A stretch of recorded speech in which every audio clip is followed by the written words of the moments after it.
m'appelle Annie Tonaglio et j'ai l'immense honneur de voir ma nouvelle, La douleur des crépuscules, remporter le prix Solaris 2024.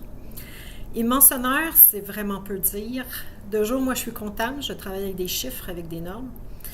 Et même si au cours des 4 dernières années, j'ai rencontré des gens extrêmement talentueux et extrêmement généreux qui m'ont aidé et encouragé à continuer à écrire, je me sens encore un peu comme une étrangère, un peu comme la fille qui se tient sur le seuil sans oser encore rejoindre la fête. Alors ce prix-là, pour moi, il est extrêmement important. C'est une reconnaissance immense, comme je le disais. Et c'est aussi un peu la confirmation que oui, je suis invitée à la fête et que j'y ai même un peu ma petite place. Si je vous parle maintenant un peu de ma nouvelle, elle se déroule dans un futur indéterminé, plus ou moins lointain.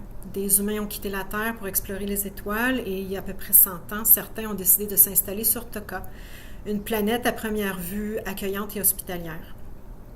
Par contre, petit bémol très important, Toka n'est pas la Terre. Et malgré la bonne volonté des colons, certains vieux réflexes anthropocentristes sont en train de mettre en péril leur survie.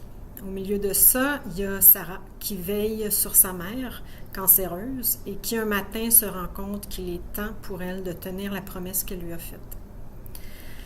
C'est une nouvelle intimiste qui traite de deuil, mais qui se termine sur une note d'espoir, enfin je l'espère, et qui aborde aussi en filigrane la relation entre les humains et leur environnement. Comme plusieurs, je pense, les changements climatiques me préoccupent de plus en plus. Et à mon avis, l'attitude de propriétaire qu'on a collectivement comme société sur la planète et ses ressources se trouve au cœur du problème. C'est un peu ça qui transparaît dans la nouvelle.